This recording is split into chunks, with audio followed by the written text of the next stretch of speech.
Okay, hi. So today I'm gonna present this little creature here, which is one of many implementations of blockchain-based life form. So what is exactly a blockchain-based life form? Well, it is an entity that lives on the blockchain, and that comes with specific characteristics. So one, it is autonomous, in the sense that there is no single entity that can actually control the way it operates. Secondly, it is self-sufficient, in the sense that it can collect the resources that it needs in order to survive. And third, it is, just like any other life form, it is capable of reproducing itself. And so this is mostly like an artistic experiment, and the idea was to illustrate in the physical world what does it mean to be a DAO, and how we can actually reproduce and make DAOs evolve. So this is Plantoids number 5, which is the child of Plantoid number 3, which is itself the child of Plantoid number 1, which was the Genesis Plantoid. And so how does a plantoid reproduce? So the plantoid is the Android version of a plant. And as opposed to traditional plants, which reproduce through the pollination process, which essentially requires the help of third parties, so whether those are bees or butterflies, that will actually help them in the reproduction process, a plantoid actually relies on the capitalization process. And so they also need the help of third parties in order to reproduce. And in this case, they actually rely on human beings that are willing to donate to them some cryptocurrencies. And so the plantoid is essentially made up of two distinct components. So one is the body, which is a mechanical and electronic sculpture.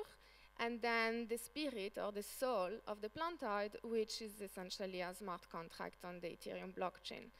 And those two components interact with each other in order to bring the plantoid to life and in order to enable it to reproduce itself.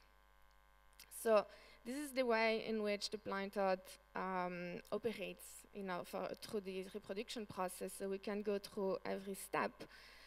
The first step is the capitalization process.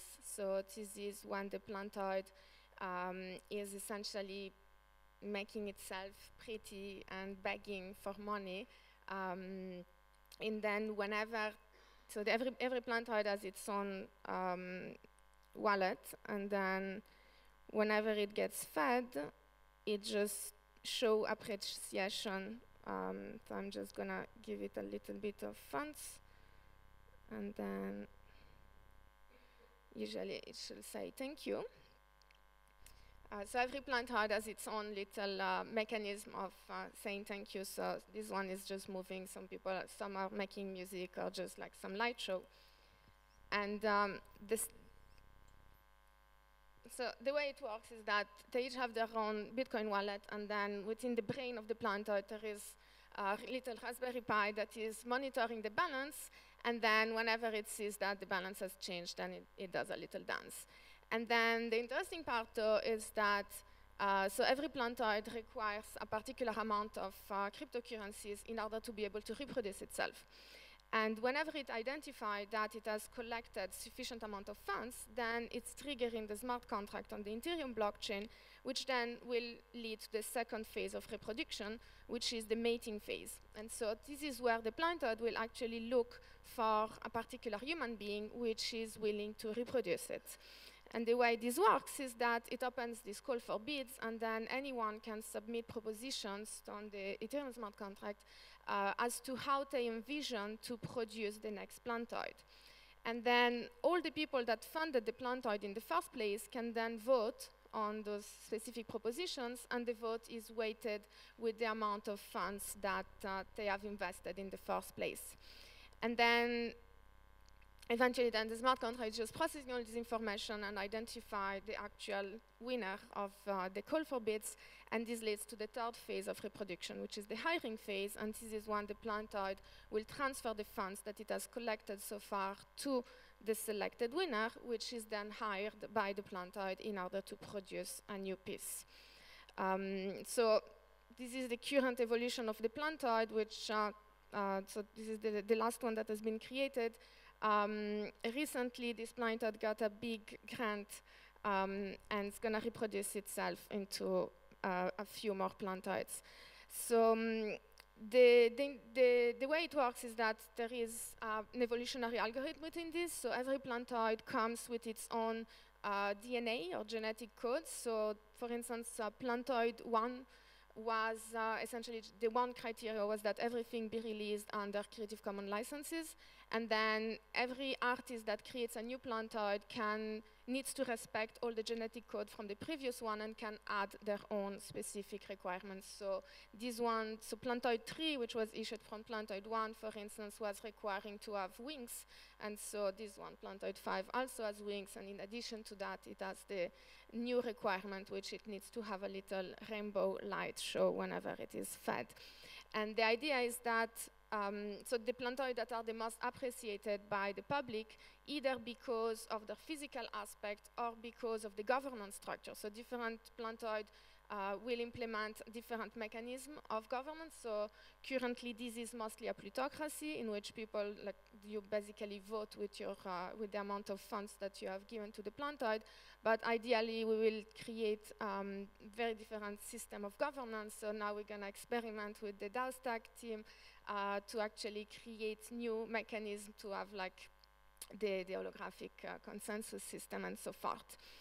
And so the plantoids that are the most interesting, either physically or intellectually, will be the one that collect the more money and therefore will be the one that will be able to reproduce more into those different species or branches of a plantoid. Then there is the pyramid scheme, which is very essential as an incentivization system. So whenever the plantoid reproduces itself, it is sending a little bit of the funds back to its parent, so to the plantoid that actually created it, and a little bit of those funds also go to the artist that actually made it. And so this creates a positive incentive for the artist, not just to collect the money and make the plantoid as simply as possible, but to actually try and make the most interesting one and to promote it and to actually encourage the reproduction thereof, because the more this plantoid will reproduce, then the more the artist will eventually be able to collect funds through the plantoid and through all the descendancy of it. And then from a more legal and philosophical aspect, one of the interesting aspects of this is that it kind of like reverse the model of copyright law in which today we rely on the exclusivity and on the notion of funding an artist with the hope that this artist will continue to produce art piece that we enjoy, whereas we can now fund the art piece itself, and it is up to the art piece to decide eventually who will be the artist that is entitled to produce the new plantoid. So again, this is the genealogy, and then a very big news is that the plantoid has actually been endorsed for this year for Burning Man, so it will, well, we are now building very large 6-meter tall plantoids that will go to the playa. If there is anyone that actually is interested in helping out, that will be with very big pleasure, both in the physical aspect and in the smart contract design. So there will be 3 different plantoids at the playa, and we want to design innovative governance structures for them. And then the question then is that since it was just a little art piece, then no one really cared. But now that it's going to Burning Man, people are actually starting to ask very different questions than before. And mostly people are wondering whether there might be some kind of legal and contractual requirement that needs to be made. So the idea with the plantoid as an art experiment was just to show how we can actually create those DAOs, whether they are physical or not, and how we don't really need to incorporate any of those things, or we don't really need to deal with within the traditional legal framework. And then the question then is, what happens when this plantoid is actually hiring an individual to produce a new plantoid? Is it really hiring it, and is there a real contractual relationship connected to that? And especially, who are the parties of the contract, and what is the object of that contract? So the object of the contract, obviously, is the creation of a new plantoid. The parties, it's kind of complicated because, obviously, in the existing legal framework, the plantoid cannot really be a party to the contract, and so who is actually the person that is hiring the artist to make the new plantoid? Is it the original author that actually created the initial plantoid? So in that case, it will be me. Or is it the new artist that actually created the next plantoid down the line? And then, in terms of contractual agreements, then is there a need for actually creating a new contract all the time, or can we actually design a legal master agreement in which everyone that is actually participating into the creation of all the different plantoids within the genealogy needs to comply with this master agreement, and then whenever they create a new plantoid, they have to create a new master agreement with the changes within the DNA code that are participating to this. And then perhaps most interestingly, because it seems that most of people are now worried about that, is like, what happens if there is a breach of contract? So what happens if the plantoid is hiring someone to create a new version of itself according to specific criteria which are codified within the DNA code, but obviously the smart contract cannot check whether or not the person that will make the descendant of this plantoid will actually implement the wings. And so what happens if the plantoid is hiring this new artist, and the new artist is actually not complying with the requirements of this contract? So is there a breach of contract? And in that case, who is actually entitled to sue for this breach of contract? So if it was relying on copyright, it would be much easier because basically the copyright holder gets the right to sue. So in this case, it will be me or whoever artist has created the plantoid. But because they are all under a Creative Commons license, then it's more difficult to sue anyone just because they copied the design. And then there is the other interesting part, because so this plantoid is a little bit harmless, but as they become bigger and as they start playing with fire, then there is the question of what if someone actually gets hurt with a plantoid, and who will be responsible?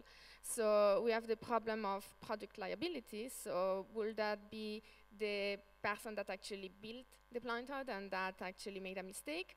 Or perhaps is it like the software developer that actually created the smart contract, and the smart contract didn't work properly and just spit fire when it was not the right moment and burned someone? Is it the people that actually misused the product and that just should not have been close to this? Or is it then the plantoid itself, and the plantoid actually be held liable for its own tort? And so the way we deal to that, this is the exact same question that we have in terms of autonomous vehicle and so forth. So when we have those autonomous agents or autonomous device, then how can we actually impute responsibility? So the traditional solution to this is obviously to have like generalized insurance, and to require that people that are actually deploying those devices in the world then get insured in case that there is an actual tort. And then the new questions that are actually emerging into the legal research and academia is then, well, perhaps if I'm actually responsible for like every possible tort that devices that I'm building will be causing to the world, then I might actually not be encouraged to actually deploy those systems at all. And so can we actually come up with some form of limited liability in order that the people that, as long as the product is certified and as long as the software is also certified, and that no one is actually doing anything wrong, no one is hacking into the system, it just happens that this device is actually causing a tort, then can we actually have some form of legal liability? And in this case, the question then it goes back to the question of legal personhood. So in the same way as we ask the question, can the plantoid actually be responsible for hiring someone and therefore enter into a contractual relationship? It requires legal capacity.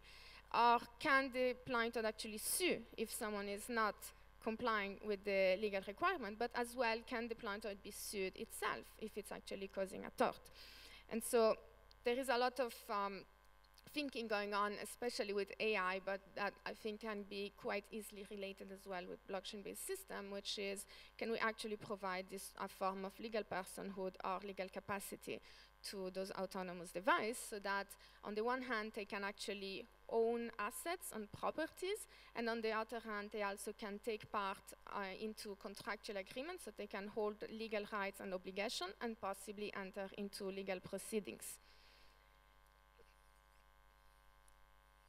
And then, obviously, the interesting thing with this is that even if we do actually provide this form of legal capacity or legal personhood, and if we can recognize those plantoids and actually autonomous legal agents, the question is that in the real world, we have property rights which are actually defined by the law and therefore can be taken away and are enforced through the law.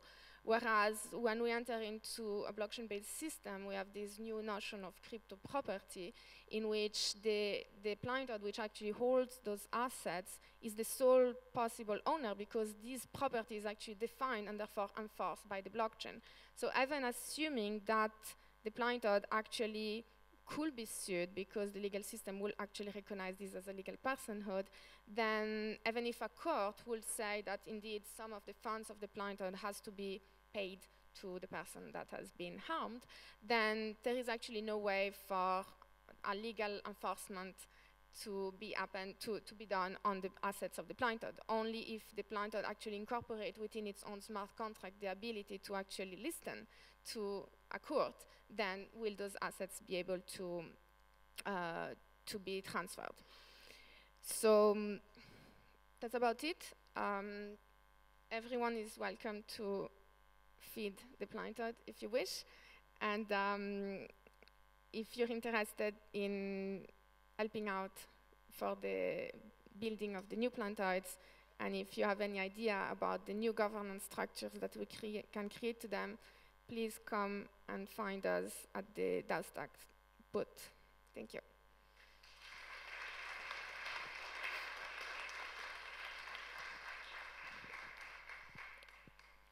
Hi. I kind of missed the conclusion of your last thought. So yes, you need some body that executes the kind of the verdict of a court, in terms of like sending that transaction and authorized to send that transaction, that basically confiscates some frozen funds for tort compensation. Yeah, I was wondering if you think that's a problematic bit at all. I mean, is it not just possible to implement this? It is possible. If you add an oracle, for instance, or you just need to design the smart contract so that it is actually open to accept external intervention, and then in that case, it's absolutely possible. I'm not saying it's impossible. I'm just saying that we need to design, as we actually are building the system, as we want them to interact increasingly with the real world and with the existing legal system, then the smart contract need to be designed beforehand in order to be able to interact with that. Yes, I think so. It just seems to be not so different from the real world. Like, we kind of implicitly give permission to state authorities to confiscate our I mean, we don't, but you know, it's like by virtue of being a citizen, you give permission to the state to confiscate your holdings if you cause harm, and the court's verdict is for you to compensate. No, so if I mean the difference is that in the existing legal system, I am the owner of something because the law recognizes me as the owner of something, right?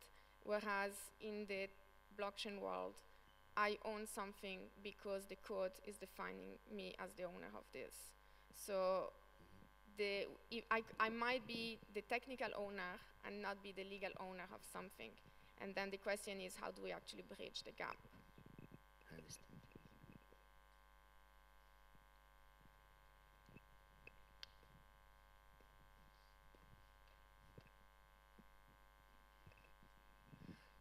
Just one question. I didn't understand how to know who owns the plantoid, who hold it physically, you know?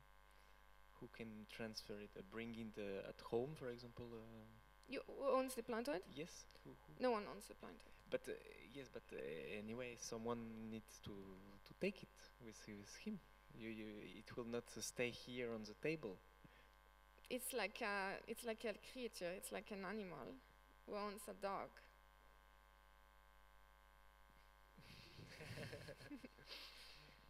Okay.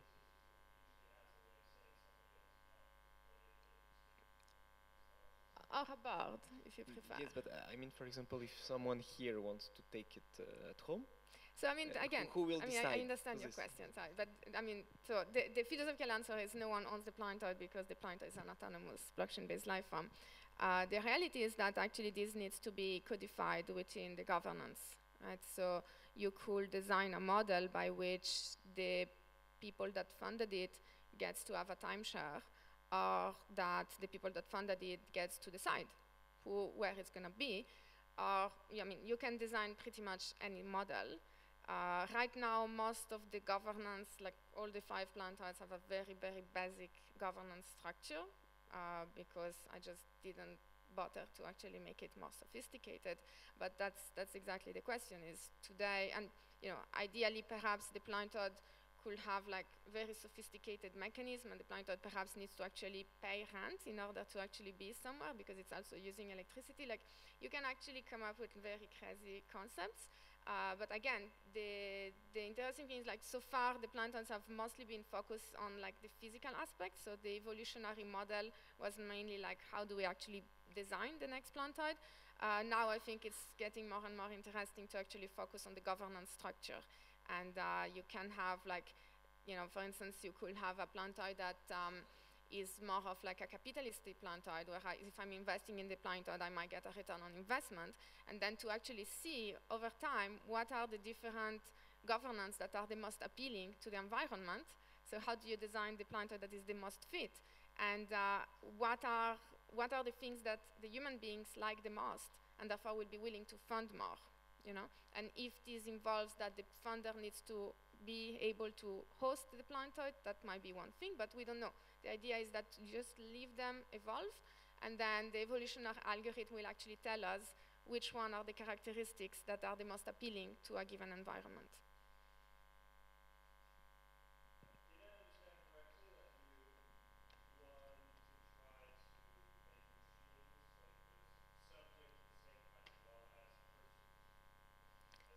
No, I'm not actually. The whole point of the plantoid is to illustrate that you can design systems that do not actually need to interact with the laws.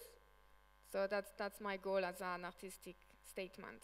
Now, what I find interesting is that since it actually has became more popular, and especially since it's now coming to Burning Man, I have a lot of people starting to trying to convince me, for instance, to create a foundation or to kind of create a legal structure around it because supposedly I might be liable if something happens or because people are afraid that people will not follow the rules and so forth.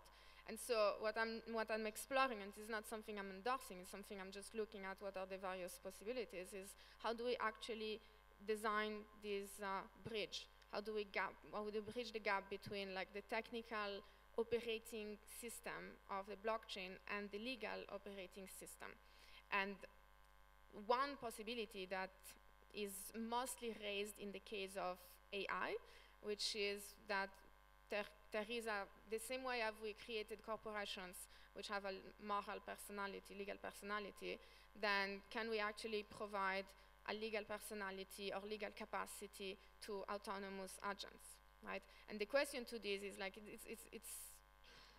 it's a very like brainstorming aspect at the moment, but the question is, if we want to actually create new economic agents, like the reason we created a corporation is because we want to create new economic agents and because individuals actually want to protect themselves from liability, right? So as you create autonomous blockchain-based agents, and you want to interact with those as economic agents, then if there is no legal incorporation, so if I don't create an actual company or a foundation or something that is associated with that, then you need to come up with like more sophisticated mechanisms. So the obvious example was in the case of the DAO, that they created the DAO link, which was this company that was bridging, so that people that want to interact with the DAO as just a smart contract will interact with a company, and then the company DAO link will actually interact with the DAO, so that the people from the normal world, they are actually just not immediately interact with the blockchain, because it wouldn't make sense. Whereas if Switzerland has a specific laws in which you can actually interact with a smart contract, then we can use these as this bridge between the two systems. So what I'm trying to do with this is actually explore that. So we have this thing that is a blockchain-based smart contract, and then, but it also exists in the physical world, and people from the physical world are also wanting to interact with that. So if I'm hired by the Plantoid, what are my rights as the artist, and what are the obligations or the rights of the Plantoid on the other side? And do we actually need to create this foundation or whatever it is in order for people to be able to really interact with that, or can we actually design technical solutions that might achieve the same goal? So, I mean, I don't have the answer to that. It's an exploration. Sorry. I think I understand the philosophy behind the Plantoid being that it's autonomous, therefore nobody owns it. But if you try to apply basic legal concepts to the question of if there really no owner there, can't it be resolved? Like basically, it's an artist who's being hired to make a piece of art, and he's being hired by several persons who don't know each other. They are anonymous to each other. So they pay the artist, and the artist creates something. So can it be considered as a common ownership, with the owner being anonymous to each other, which is something that wouldn't be unknown in the ordinary landscape? I mean, listed companies, for instance, the owners are the shareholders, they don't know each other, and still they do. Yes, I mean, one way in which you can interpret this is that the funders of the Plantoid are actually emergently creating a general partnership, and as a general partnership, they are hiring an artist to actually create this. So that's a possibility. The thing is that there is no defined legal answer to that. There are many ways in which, if there is an actual problem, then the court will actually always try and identify who's the closest available person, and that's going to be the person that is either the person that is liable, or the person that is responsible or potentially contractually related with the new artist, right? So the question though is, like, if we actually want to design something, then what is the techno-legal structures that we can devise in order for this to be the closest possible to the goal of having this thing being this autonomous being, right? Hi. So I understand I'm here. Yeah. I understand the idea that so a community selects the next artist, and it's even a symbolical thing, because it's not even necessary to discuss exactly how that's going to work. But for example, so the governance structure that you have to select the artist, I guess that if that also is up to growing and to changing over time, then I would think that probably the way that it changes is also through the current governance system. So basically the next Plantoid, it will be chosen, the artist will be chosen by the community, but I guess also the governance structure to select its child is also decided by that current community, right? Well, so every Plantoid will be created by a particular team or artist, and then this team will design both the physical design and the governance design, knowing that it will have to abide by the genetic criteria that has been put before. So for instance, so one of the Plantoid is a charity, for instance, so it means that half of its fund is actually donating into something which has been codified as part of the DNA of the governance. So all the children of this Plantoid will have to implement the same governance structure, right? But the governance structure is part of the proposal, potentially, right? So the people that are choosing, they might actually be encouraged to select one proposal rather than the other, but because it's appealing physically, but also because it's appealing from a governance perspective. It also always needs to adapt from the previous governance structure Yeah. because it evolves. Exactly.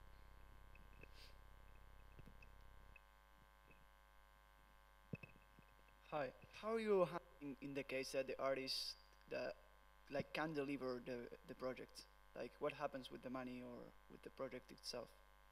If the artist does not deliver. Yeah. Yeah, so that's the whole question. It would be like breach of contract. So at the moment there is no solution to that because again the governance system is super stupid. But ideally, for instance, it will be like milestone based.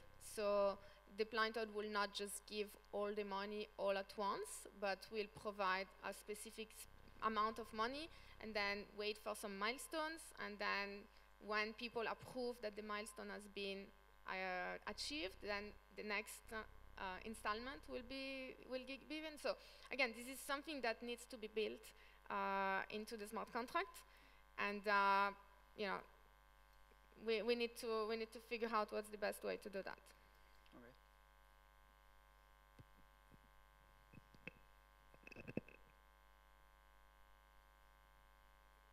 Thank you.